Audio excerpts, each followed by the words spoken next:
Bonjour à tous et à toutes, c'est Hawaii. Aujourd'hui on se retrouve pour une nouvelle vidéo sur GTA Solo pour vous montrer quelque chose que je viens de découvrir avec la nouvelle voiture que Rockstar a sortie, la Fister Retro Comet. Enfin la Fister Comet Retro Custom, excusez-moi. Donc cette voiture, a priori banale, n'a pas forcément une vitesse de pointe très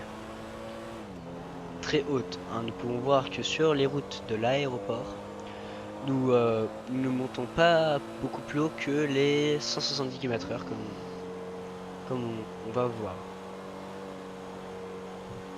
Nous sommes à 160. Là, elle accélère un petit peu, mais bon, c'est pas fou. On peut se dire, c'est un peu normal aussi, la voiture n'est pas custom. Donc elle n'a pas tout ce qui est turbo, elle n'est pas rabaissée, elle n'a pas la transmission améliorée ou toutes les choses comme ça. Sauf que sur les routes de l'aéroport, les voitures roulent en moyenne moins rapidement. Vu qu'il n'y a pas toutes les petites bosses, petits nids de poules qu'il y a sur les routes normales du jeu. Si par exemple, nous roulons sur les routes du jeu comme celle-ci par exemple, on va rouler bien plus vite. Regardez, on sommes déjà à 170, 175. On va même atteindre les 200 dans certains cas, lorsqu'il peut y avoir une descente. Regardez.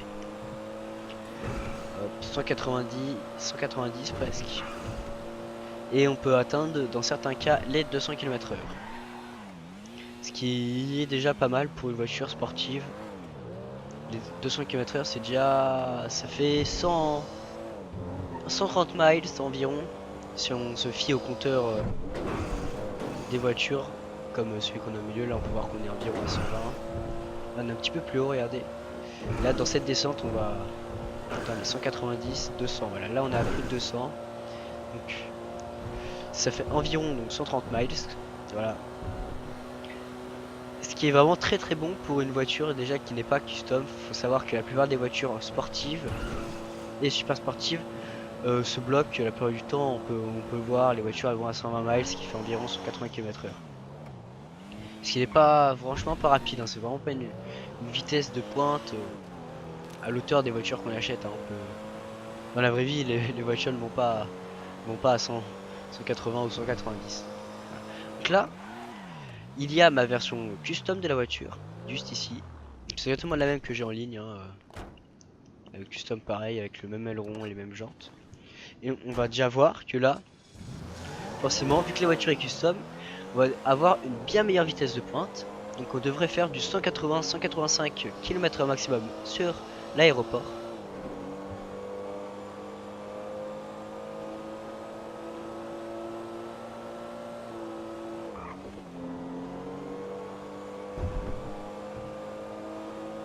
C'est vraiment bon. C'est une vitesse de pointe plutôt pas mal. On devrait faire du 180 plus ou moins. Ah, c'est difficile d'aller plus haut. Donc là, à ce niveau-là, on n'est pas encore très rapide là sur l'aéroport. L'aéroport, excusez-moi, on se ferait battre par une T20 ou quelque chose comme ça. Faut savoir que ça reste quand même une sportive et pas une super sportive. Mais c'est déjà une bonne vitesse de pointe. Mais si là, par exemple, comme je l'ai dit tout à l'heure, on roule avec dans les rues de la ville et pas forcément sur l'aéroport, on peut voir que la vitesse de pointe est beaucoup plus élevée. On va faire du 220 voire même 230 km/h très simplement. Regardez. Là j'ai un peu abîmé, c'est pas très grave. Regardez, donc là on est déjà à 200, 210, 220. Là ça monte pas encore très haut, mais vous allez voir que ça peut monter vraiment haut. Donc là nous sommes qu'à 200, mais ça dépend aussi des routes, hein. Enfin on sera jamais vraiment à une vitesse fixe. Ça pourra vraiment varier. Je sais que on peut facilement monter à 230. Par exemple dans la descente là, on l'a sauté donc ça va pas vraiment marcher, mais peut-être que là je suis obligé de freiner. Donc on a fait environ du, on est peut-être monté à 220, je ne sais pas, j'ai pas trop regardé. C'est déjà une très bonne vitesse de pointe pour une voiture. Parce que maintenant, on va je vous retrouve tout de suite à l'aéroport pour vous montrer ce qui se passe si on rabaisse la voiture cette fois-ci. Voilà, donc on est désormais sur l'aéroport et on va maintenant donc réparer la voiture pour être sûr que qu'elle se casse pas lorsqu'on va la rabaisser, parce que c'est très important d'avoir la voiture euh, sans aucun dommage. Parce que pour rabaisser cette voiture, nous allons utiliser donc le sniper lourd et tirer un certain nombre de balles dans chacune des roues pour les rabaisser.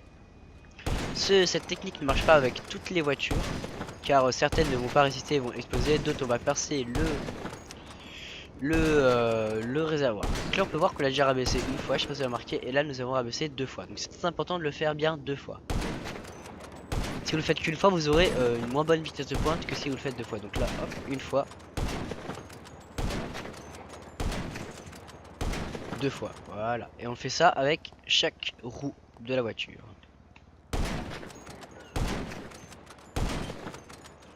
Comme il y a à peu près avant qu'il fasse la mise à jour sur GTA en ligne, la mise à jour la dernière, on pouvait rabaisser aussi pas mal de voitures et atteindre des vitesses très importantes. Mais, mais là, ça peut être tout à fait la même chose. Là, on va vraiment avoir une vitesse beaucoup plus accrue que celle qu'on avait la dernière fois. Ça fait penser un peu à la RE7B, je sais pas si vous vous souvenez. On peut aussi atteindre une vitesse vraiment très importante avec la RE7B. Donc là, on va faire un test sur l'aéroport, là où les voitures sont censées rouler moins vite. Donc là, on voit que la voiture ça tremble, c'est un peu bizarre. On voit les pneus qui dépassent, elle est limite dans le sol, c'est vraiment bizarre, mais on a une vitesse de pointe très élevée. Regardez, on a 206, 207.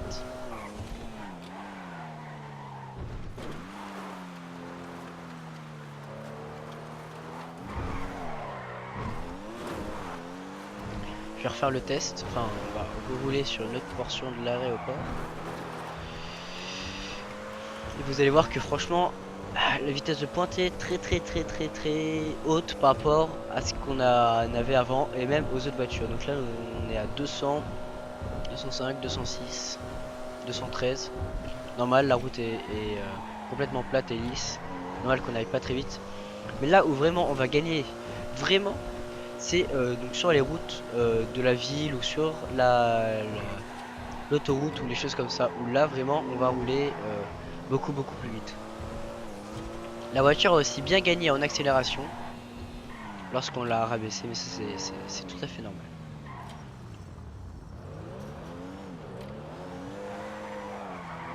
La voiture va aussi beaucoup déraper, ce qui peut être dans un sens assez compliqué lors de la conduite pour esquiver le trafic, mais aussi très plaisant lorsqu'on s'amuse à faire des drifts, car forcément la voiture dérape beaucoup plus. Donc là vous pouvez voir que je suis même obligé de freiner pour prendre le virage, parce que sinon je pars en tête à queue tout de suite, c'est vraiment beaucoup plus dur à contrôler, mais on a pu constater que là vraiment on roulait on était à 240, 250 même. C'est vraiment quelque chose de très impressionnant, surtout pour une voiture qui n'est que sportive. Et je me souviens même que avec la nouvelle Nero, la Truffade Nero qui est sortie, donc la Bugatti Chiron, même après l'avoir emmené au Benize et l'avoir abaissé, on n'avait pas cette vitesse de pointe là.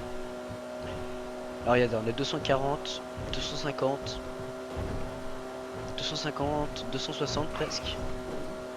Et si on regarde sur le compteur, on est 160, même plus, 160 miles, donc c'est vraiment quelque chose de très impressionnant. Ça s'est rarement vu sur GTA en ligne, à part peut-être avec la O7B ou certaines voitures où on arrivait à les rabaisser, on était aussi rapide que ça. Mais là on est à 260. Hein. La voiture non custom sur l'aéroport, on était à 170. Même avec la custom sans la rabaisser, on était à 180. Là sur les routes, on est à 270, 280 presque.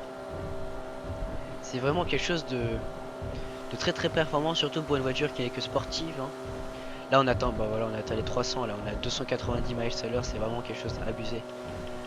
Là franchement on dépasse n'importe quelle voiture du jeu là. Je vais freiner et je vais vous dire si vous pouvez acheter cette voiture, surtout ne mettez pas les pneus à l'épreuve des balles, sinon vous ne pourrez pas rabaisser la voiture. Et donc ce glitch est vraiment très facile à faire. Hein. Ça vous coûtera quoi, des balles de sniper et ne pas mettre les pneus à l'épreuve des balles. Donc si vous mettez les pneus à l'épreuve des balles, vous pouvez pas les retirer, donc il faudra racheter la voiture, ce sera vraiment très embêtant. Mais si vous comptez l'acheter, euh, ne mettez pas les pneus custom à part si enfin ne mettez pas les pneus à l'épreuve des balles à part si vous comptez vraiment si vous ne comptez pas la rabaisser. Mais si vous avez la possibilité de ne pas mettre les pneus custom, le faites pas pour pouvoir la rabaisser, avoir une vitesse de pointe beaucoup plus élevée et du coup pouvoir esquiver tous les ennemis qui souhaiteraient vous pourchasser, même pourchasser, excusez-moi, même les avions. Peut-être que vous arriverez plus facilement à vous tirer d'affaire. Voilà, donc moi je vous souhaite une bonne année parce que je sais pas si je referai des vidéos d'ici là et au revoir.